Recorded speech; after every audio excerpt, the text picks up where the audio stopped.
আমি বাংলাদেশে আসে খুব খুশি। Friends, one thing I want to tell you, some raining outside. I want to take, if you all agree, I will take the rain to Delhi. That's regional cooperation. They're really regional cooperation.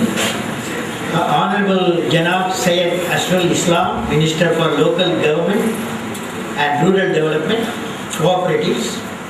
Honorable Janab Jahangir Kabir Nanak, Minister for State Rural Development and Cooperatives.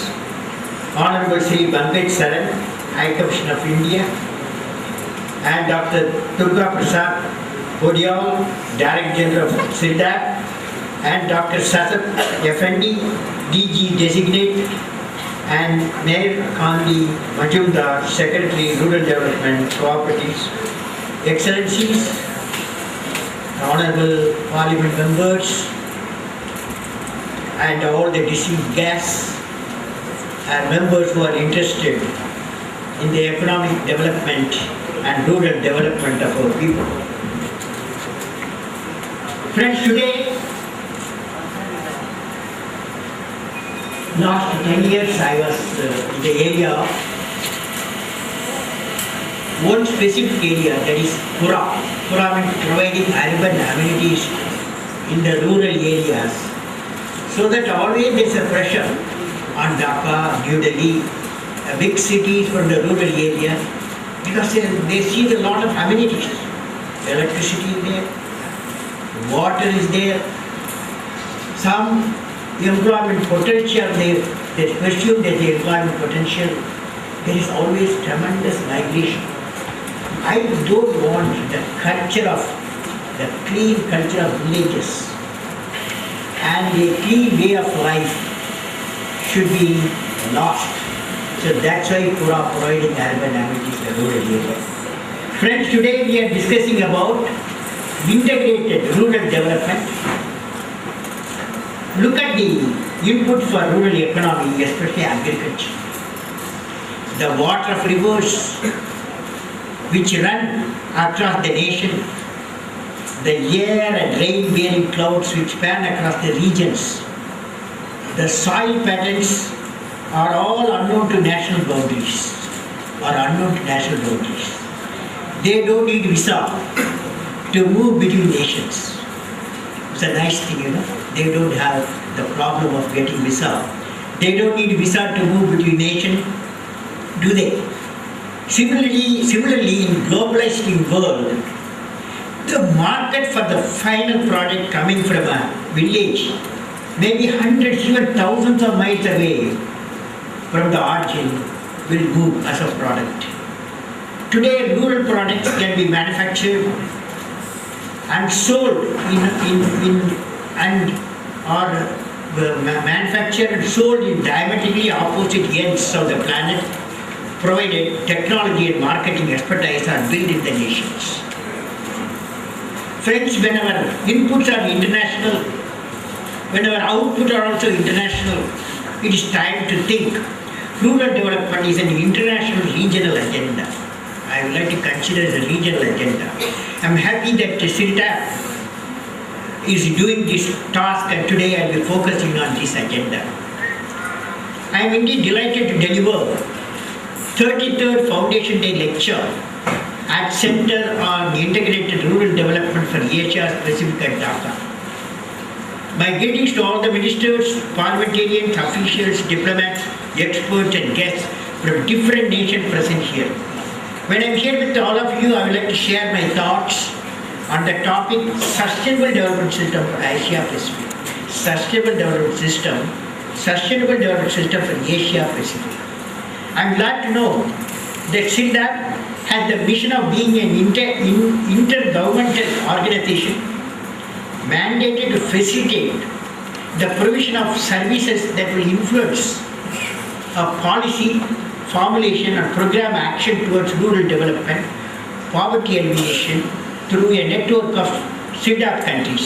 SIDAP countries have several core competencies, and every country has a vision to become a developed nation in a time-bound manner. Like Bangladesh has got by 2021 got a digital Bangla.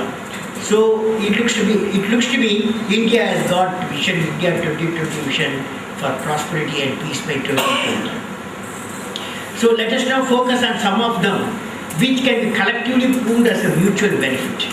Afghanistan is endowed with natural resources such as untapped oil and natural gas, minerals and metals, and animal husbandry resources such as sheep, lamb, wool in substantial quantities.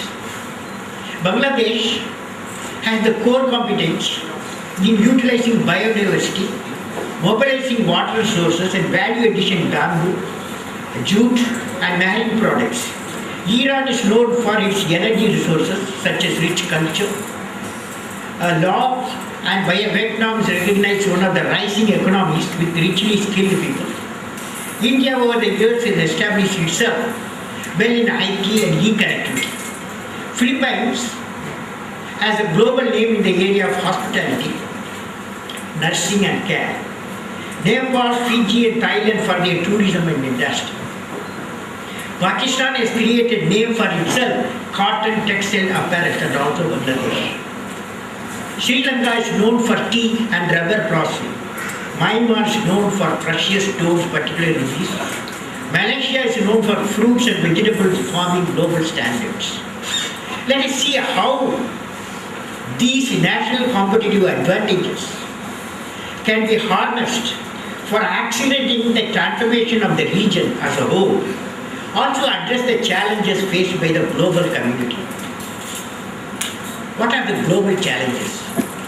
Today the challenges in some part of the world are poverty, illiteracy, need of safe drinking water, clean and green energy, equitable distribution of resources, a quality education with value for all, overcoming societal imbalances, and curing diseases, quality healthcare for all, and good living conditions. Individual nations like India, Bangladesh, and many SADC nations, individual nations are working to find a solution to these challenges. However, we are clearly witnessing the challenges faced by the nation are not only of their making, or the solution amenable to only by the individual nations. There are many international dimensions for the cause and solutions. Hence, working for solution is a collective responsibility of the global community or regional community. When nations start working on the common enemies of illiteracy, poor health, their tendency to focus on national, regional, global peace with better mutual trust enabled. The global challenges take various manifestations based on the local dynamics which are interconnected of various factors. I have studied that. Let us look at the dynamics of these manifestations.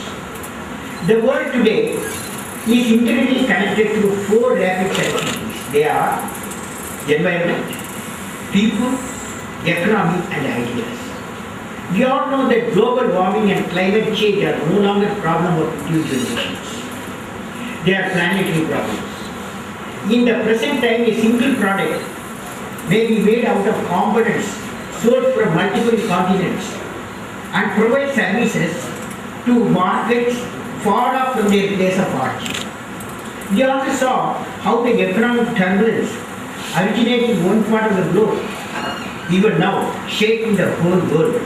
The world today is concerned with growing inflationary pressures, recessions, and potential fall in growth rate, affecting valuable efforts on development. We witnessed how a volcanic eruption in an island country in Europe brought the entire airline industry and more than 5,000 commercial flights to halt, and recent earthquake followed by tsunami had changed the concept of safety, security of an island nation. At the same time, advances in transportation have progressively made movement of people across the nation and region more feasible. This has led to globalization of expertise, talents, which can flow seamlessly from one nation to another.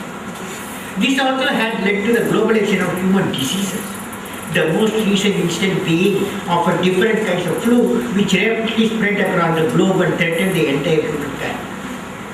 Similarly, ideas and innovation are no longer geographically or politically confined. An invention made today somewhere takes no time to find its market thousands of miles away. The expansion of information communication technology and the convergence of technologies are structuring the new world knowledge, where problem of one part of the world could be solved by multiple experts based at different parts of the globe. Seamless flow of information to people also means the total regional issues will invariably gain global prominence, and unaddressed problems including poverty can mutate rapidly into global terrorism, which we are also witnessing. This flow of ideas also led to increasing importance of global human rights and propagation of idea of democracy. Let me recall an experience. When I was traveling recently in an aircraft in USA from New Delhi to Chicago, it took 16 hours. I was told that much of it controlled were software driven, most probably developed in India. When I presented my credit card, I was told that it was being processed in the back-end server located at Mauritius. When I walked to the multinational software company in Bangalore, I was fascinated to find that truly presented a multicultural environment. A software developer from China, working under the project leader from Korea, working with the software engineer from India, and a hardware architect from US, and the communication expert from Germany were all working together to solve the banking problem of Australia. When I see all of them working together as one family, forgetting about the culture from which they came or language,